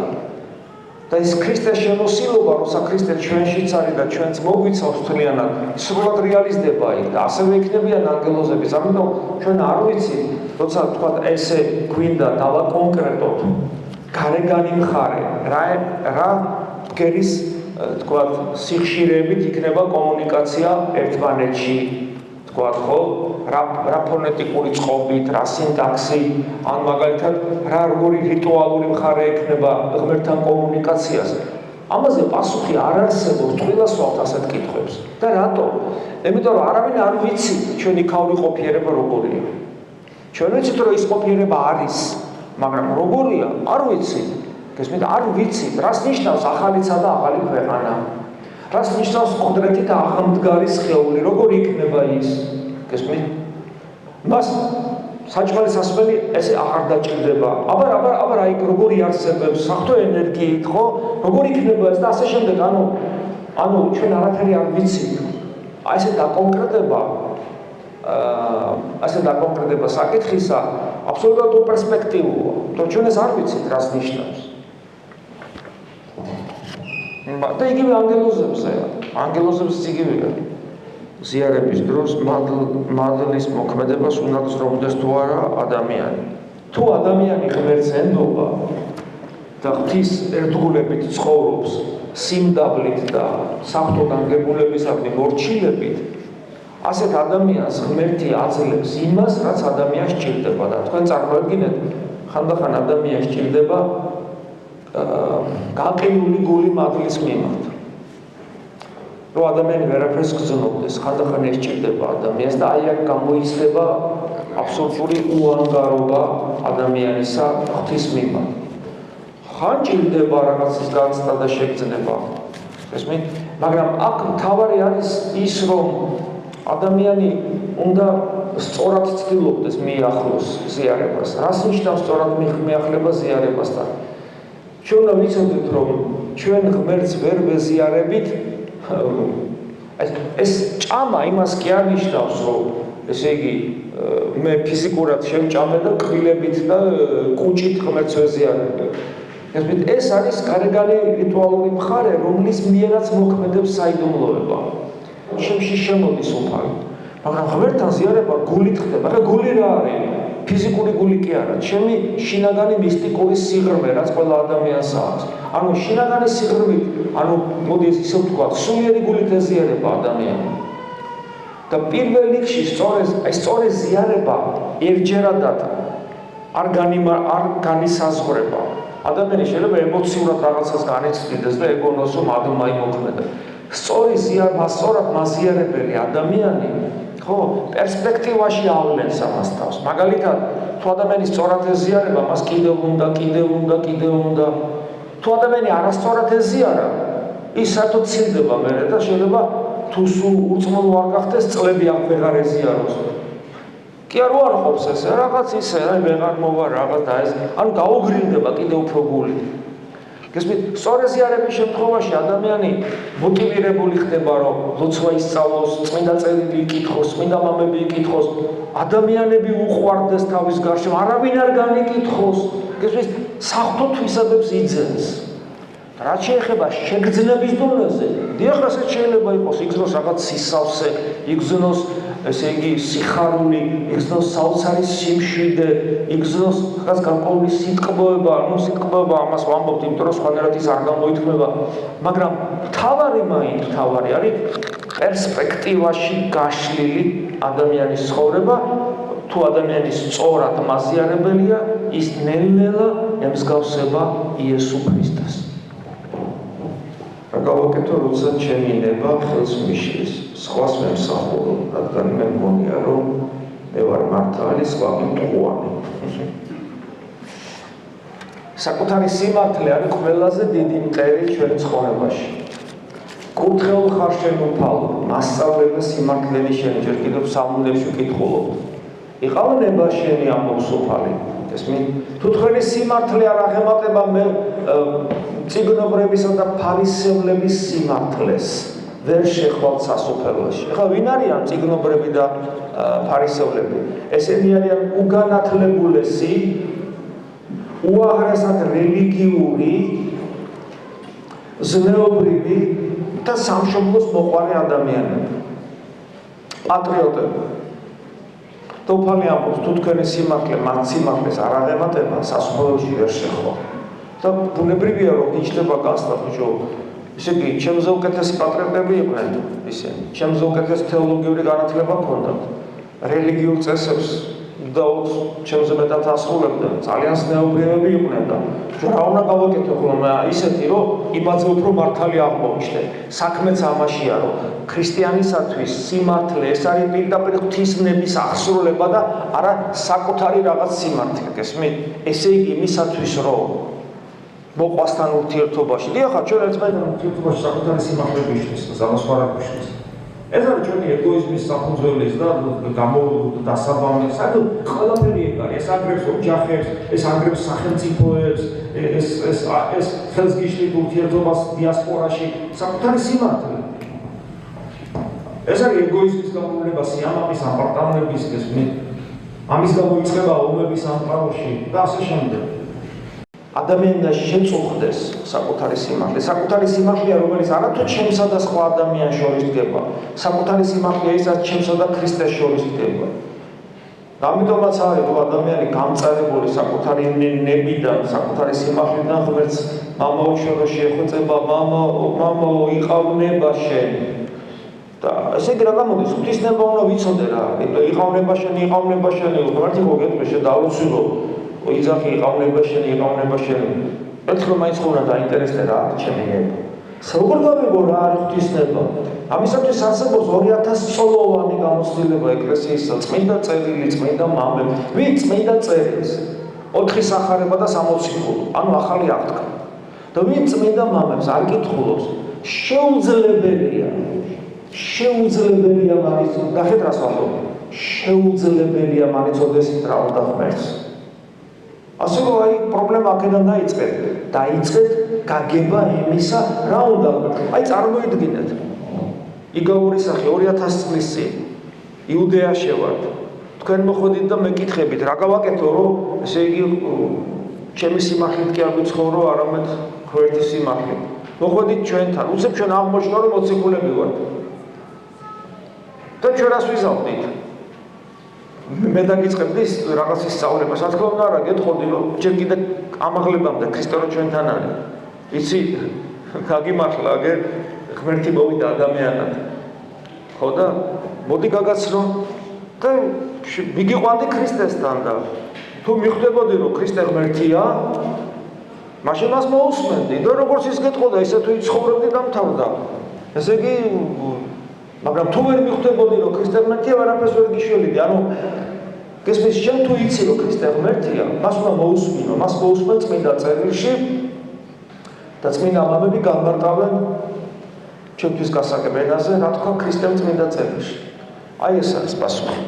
რამდენად გამართლებულია, როდესაც ვამბობთ ღმერთი ცნებით მოხდა, როცა ვამბობთ ღმერთი არის ყოვლად მოწყალე, მიმართავთ როგორც მამას, განა შეიძლება მამამ შვილს უბედურება დაატეხოს თავს, შვილებს დააშოროს, ობლად დატოვოს, როდესაც ადამიანი არის მართლმადიდებელი.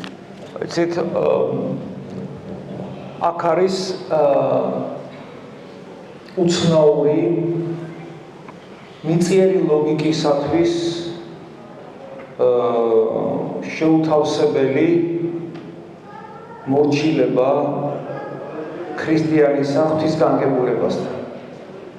საქმე იმაშია, რომ ღვთისნება და ღვთისგანგებულება რა თქმა უნდა განსხვავდება ერთმანეთისგან. ღვთისნება მხოლოდ კეთილია, ხოლო ღვთისგანგებულება თავის თავში ბევრ ტკივილსაც შეიცავს და მოიცავს. ღვთისგანგებულება ხშირად ქირურგის სკალპელივით მოქმედებს, დატკივილი გამცდელია ადამიანი ამ მოქმედების მიმართ. თუმცა რადგან ჩვენ ვერ ვხედავთ ადამიანს მთლიანად, ადამიანის მთლიანად დანახვა რას ნიშნავს? ჩვენ ხედავთ ადამიანის რაღაც პატარა მისი ყოფიერების რაღაც პატარა სექტორს, თქვათ, წარსულიდან აწყოს ჩათვლით. მაგრამ ადამიანი არის მომავალი, ადამიანი არის გარდაცვალება და ადამიანი არის გარდაცვალების შემდგომი მარადიული ყოფიერებაც. ღმერთი ადამიანს მთლიანად ხედავს, აი თუ დიდი ბურთის მაგალითი რომ მოვიყვანო. და ყველაფერს აკეთებს იმისთვის, რომ მარადილ პერსპექტივაში ადამიანი იყოს ღმერთთან, როგორც ღმერთის შვილი. ხშირ შემთხვევაში ადამიანს ამისათვის ქირურგიული ოპერაციები ჭირდება. და არის განსაცვიფრებელი მაგალითები ღვთისგანგებულებისადმი მორჩილებისა. როდესაც ადამიანს საშინელი უბედურება დაატყდება და ყველა სასულიერო პირმა ვიცით ამ მაგალითები, ისეთი მაგალითები, რომ როცა მოდის ადამიანი და გიყვება რა დაემართა მას, ერთადერთი პასუხი ადამიანური არის მდუმარება. მხოლოდ ჩუმად ვარ და არაფერს არ შემიძლია არაფერს თქვა. საქმე იმაშია, რომ არც არის საჭირო რაიმეს თქვა. როდესაც ადამიანთან ესეთი დიდი გასასწრელი მოდის, მას ღმერთი ელაპარაკება შიგნით. და ეს იმდენად ცხადია ხოლმე ხანდახან, რომ მე განცვიფრებული ვარ და მithქვავს, რომ ეს ადამიანი რომ ღმერთს იცნობს, ისე მე არ ვიცნობ ღმერთს, მე მას რა უნდა ვასწავლო, იმიტომ რომ შეუძლებელია ადამიანში შიგნით ღმერთი არ იყოს და მას შენარჩუნებული ქონდეს ადამიანური სახე, ისეთი ტკივილი მიადგა მას. და თან ამავე დროს ამ ადამიანმა ძალიან კარგად იცია, რომ ღმერთმა არ ატკინა. რატომღაც ღვთის განგებულებით რაღაც დაალაგდა ისე, რომ მასთან ეს მოვიდა, ეს უბედურება. ეშმაკით, ვიღაცა ბოროტი ადამიანებით, ბოლო უკეთური ნებით ადამიანისგან იქნება ეს თუ ეშმაკისგან. მაგრამ აი ამ ბოროტებაში ესეთი ადამიანები მე ტრავმირებული და ტრაგიკულ მდგომარეობაში ყოფი ადამიანები ღმერთს ხედავენ. ძალიან უცნაური რამეა ეს რა. ამიტომ მე ამაზე პასუხი არ მაქვს. რა თქმა უნდა ცალსახაა, რომ ღვთის ნება მხოლოდ კეთილია და ღვთის განგებულება ხშირად კიდევ მეორე ტკივნეულია. ერთი რამე უნდა ითქვას კიდე, რომ ერთ-ერთი პრობლემა მდგომარეობს იმაში, რომ ღვთის ნება აბსოლუტური კი არის, როგორც იკეთე. მაგრამ ის უზურპაციას არ უკეთებს ადამიანის თავისუფლებას. ადამიანის თავისუფლება არ ხდება დეტერმინირებული ღვთისნებით. ღმერთი ადამიანს აძლევს თავისუფალ გასახანს. როგორც გინდა ისე ცხოვრობ. უბრალოდ მისი ყოვლის შემძლეობა მდგომარეობს იმაში, რომ რა ბოროტებებიც არ უნდა ჩაიდინოს ადამიანმა, საბოლოო ჯამში ყველაფერი ლაგდება ისე, როგორც ღმერთს უნდა, ოღონდ ლაგდება იმგვარად, რომ შენი თავისუფლება არ ილახება. მაგრამ აი იმ წერტილამდე სანამ მივალთ, აქ ძალიან ბევრი პრობლემა იქმნება. აი ქართულ სიმღერაში რო არა, გურულ სიმღერაში განსაკუთრებულად ყველა თავისას რო უკაცრავა და უბერავს. მაგრამ ყველაფერი ბოლოს უნისონით რომ თავდება ერთ ხმაში. რაღაც ესეთია, თითქოს თავიდან რაღაცა აი იგივე ჯაზშიც იგივე ხდება. რაღაც ქაოსია, ზოგი იქით, ზოგი და უცებ ბოლოს ერთი ერთი უნისონში, ერთი ნოტაზე მთავრდება და ერთი საერთო ჰარმონია იქნება. საიდუმლოებაა მოკლედ ეს ადამიანის თავისუფლებისა და ღვთის აბსოლუტური ნების ურთიერთობა. რანაბიჯები უნდა გადადგას დამწყებმა ქრისტიანებმა, რომელსაც არ აქვს ეკლესიური სულიერი ცხოვრების გამოცდილება. ფიქრობ, რომ მან უნდა დაიწყოს ქრისტეს მოსმენით. აიღოს წმინდა წერილი, ახალი აღთქმა, სადაც არის 4 სახარება და მოციქულთა წერილები, 27 წიგნი და დაიწყოს მაშინ ჩახედვა, დაიწყოს მისი კითხვა, სასურველია წმინდა მამებიც, ანუ ეკლესიის 2000 წლოვანი გამოცდილება და რა თქმა უნდა, სასურველი ამის პარალელურად მივიდეს წირვაზე და დაესწროს ღვთისმსახურებას, რომელიც გაცოცხლებული სახარებაა. და თავის გულს დაელოდოს. ის გული აუცილებლად მისცემს ნიშანს, მას აიძულებს ეს ნიშანი, რომ ესე იგი მოიცილოს ცოდვები აღსარებაში და ზიარების ცხოვრება დაიწყოს. ანუ შეგნებულად მიუდგეს რა, გონებით, გონივრულად, ქრისტეს მოსმენით, მოციქულების მოსმენით, წმინდა მამების მოსმენით, თქვენ რომ წირვას ესწრებით, ამით ესწრებით 2000 წლოვან გამოცდილებას ეკლესიისას. თქვენ რომ წირვას უსმენთ, ეს წირვა მოციქულებიდან მოდის, ეს ემსახურებდა, რაც გვიანდერძა უფალმა. ეს მე წირვა არის უფლის ნაადერძევი საქმე, სადაც ყველაზე დიდი შესაძლებლობა გვეძლევა ღმერთთან კავშირის. აი ეს ნაბიჯები უნდა გადაიდგას რა. მე დანარჩენს უფალი აჩვენებს. თუ დრო და ჟამის ცოდნა ჩვენთვის არ არის აუცილებელი ვიცოდეთ, მაშინ რატომ წინასწარმეტყველებენ წმინდანები ანტიქრისტეზე, მაგალითად ლავრენტი ჩერნიგოველი და სხვა წმინდანები. ნახეთ, ლავრენტი ჩერნიგოველი დიდი წმინდანი. მაგრამ ახლა წმინდანები როგორ შევაჯიბროთ ერთმანეთს, მაგრამ იონე ოქროპირი, რა ვიცი, ოქროპირია და ოქროპირის ამბობდა სხვათა შორის. მაგრამ ოქროპირის სიტყვები არ გამართლდა.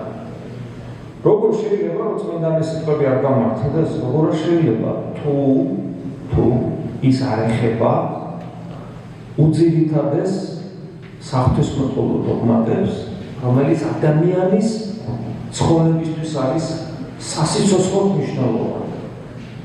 ანუ შეიძლება ნებისმიერ წმინდანს გარკვეული საღვთისმეტყველო არის რაღაცა ზნეობრივი ან კანონიკური რაღაც აზრი ქონდეს. და ასევე ამავე დროს მას შეიძლება რაღაცა შინაგანად როგორც ადამიანს სურდეს ან ასე ხედავდეს გესმით. ხოდა შეიძლება ადამიანმა რაღაც დაინახა ძალიან მძიმე მდგომარეობა და ოქროპირი ხედავდა მძიმე მდგომარეობას. ენახე ეს იყო თავისი დროის არა მარტო განათლებული და წესიერი და არამედ ეს იყო რაღაცა მოვლენა ოქროპირი. ოქროპირი ყველა ხვარდა ხალხმა და არა სხვათა შორის. და იცით რამდენი ხანი იყო კონსტანტინოპოლის პატრიარქად? 6 წელი. ეს 6 წელი რა არის? 6 წელი რა არის? იონე ოქროპირის და მე რა მოხდა მე აღდგეს და საეკლესიო კრება მოიწვიეს და გააგდეს. გააგდეს და ფაქტობრივად მოკლეს, იმიტომ რომ ასაკიცხო და არ იყო ჯანმრთელი და იმთელა გზაზე რომ გადაასახლეს, ეხლა კომფორტულად ვინამგზავრებდა გზაში, აი ამ ტაჯვაში გარდაიცვალა. და ხედავთ რა მძიმე მდგომარეობა იყო მაშინ ეკლესიაში, ეს მე-4 საუკუნეა. ამიტომ მქონდა მას ეს რომ აი უკვე რაღა ეშველება ამ ქვეყანას და ის სული ანტიქრისტეს სული ხო? ქრისტეს რომ ჩაენაცვლა, ის ძლავრობდა და ფიქრობდა რომ მალე დასრულდება ეს ყველაფერი. ესე ფიქრობდა ლავრენტი ჩერნიგოველიც.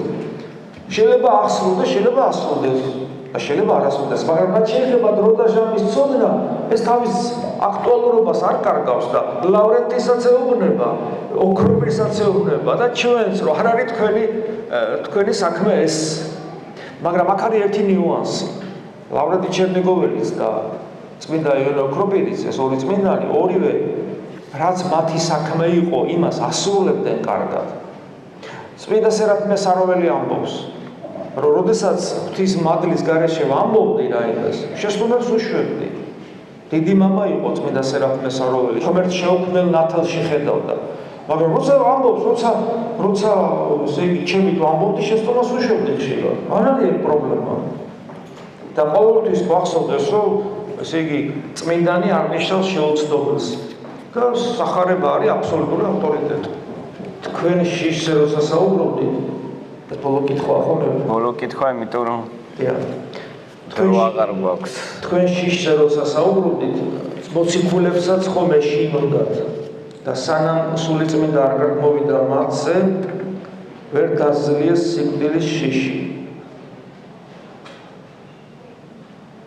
მე-21 საუკუნის ადამიანში ამ სრულყოფილის მიღწევა როგორ ხდება? იმ ადამიანს, რომელიც ერში ცხოვრობს და ოჯახი ყავს. ეხლა ჩვენ მოციქულებს არ ვედრებით, თავისთავად ცხადია. მაგრამ მოციქულები ჩვენთვის მისაბაძნი არიან. და ჩვენ ვიცით, რომ თუ ჩვენში სულიწმინდა ღმერთი იქნება დავანებული, ჩვენ ვძლებთ შიშს. როცა ვამბობთ, რომ მოციქულების ხვანერები იყვნენ და ჩვენ ხვანერები, თავის შემართებით თორე ისეთივე ხორციელი ადამიანები იყვნენ და მოწყვლავდნენ როგორც ჩვენ. და სახარებაში რადგან ვკითხულობ, რომ მოციქულს ისე ეშინოდა, როგორც ჩვენ გვეშინია, რატომ არ შეიძლება რომ ჩვენ გავხდეთ მამაცნი, როგორც ისინი გახდნენ მამაცნი? კითხვაშივე პასუხია. ესე იგი თუ ჩემში მადლი იქნება, მეც არ შემეშინდება. და მაშინ კითხვა ესე კი არ უნდა დავაყენო, რომ ამა მე რა შემძლებ კაცო. ისინი და მე ამ სადმესად ისინი ეს ეშმაკის საცდურია გესმი? ჩვენ კითხვა ესე უნდა დავსვათ, რა უნდა გავაკეთო იმისთვის, რომ ჩემშიც დამკვიდრდეს საღვთო მადლი ისე, როგორც მოციქულებში დამკვიდრდა, რამე თუ მეც იგივე ეკლესიის წევრი ვარ, რომელი ეკლესიის წევრებიც მოციქულები იყვნენ.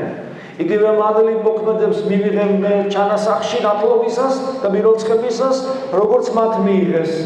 ესე იგი გესმით? აი ესე უნდა დავსვამ ეს საკითხი. და შესაბამისად კითხვას რომ დავსვამ, რა უნდა გავაკეთო იმისათვის, რომ ნათლობის მადლის აქტუალიზება მოხდეს ჩემში, გამერცემოთ, რომ ამ კითხვაზე პასუხი არსებობს ეკლესიაში. რომელიც გაბნეულია წმინდა მამებში, წმინდა წერილში, ევქარისტიულ მსახურებაში, შესაძლებელი ზოგადად ხშირად ეზიარეთ, ლოცვა ისწავლეთ, წმინდა წერილი იკითხეთ, წმინდა მამები საკუთარ თავს კრიტიკულად მიუდეკით, მოყვასთან ურთიერთობაში ფაქიზნი იყავით, თავი დაიმდაბლეთ, იყავით მორჩილი, ბოროტებას მიუგებთ, მიაგებთ და ნახევთ აღმოჩნდება, რომ თქვენი გული ნელა ჩვილდება, რბილდება და განცდელი ხდება ღვთისმადლისა. და ამას რო იგზნობ, სტიმული და мотиваცია გეძლევა, ლოცვისა, ღვთის ძიებისა. ერთხელაც აღმოაჩენთ, რომ აღარ გეშინია. ერისკაცი ხარ, ცოლ-შვილი ყავს, მაგრამ აღარ გეშინია. და დამერწმუნდეთ, მე 21 საუკუნეში ბევრი მინახავს, რომლებსაც არ ეშინია. არიან ესეთი ერისკაცები შეუძლოს. და ხშირად ერისკაცები კაცელებით უკეთესები არიან, ვიდრე ჩემთან არის სასულიერო პირები. მადლობა უთხრათ მამა თეოდორეს.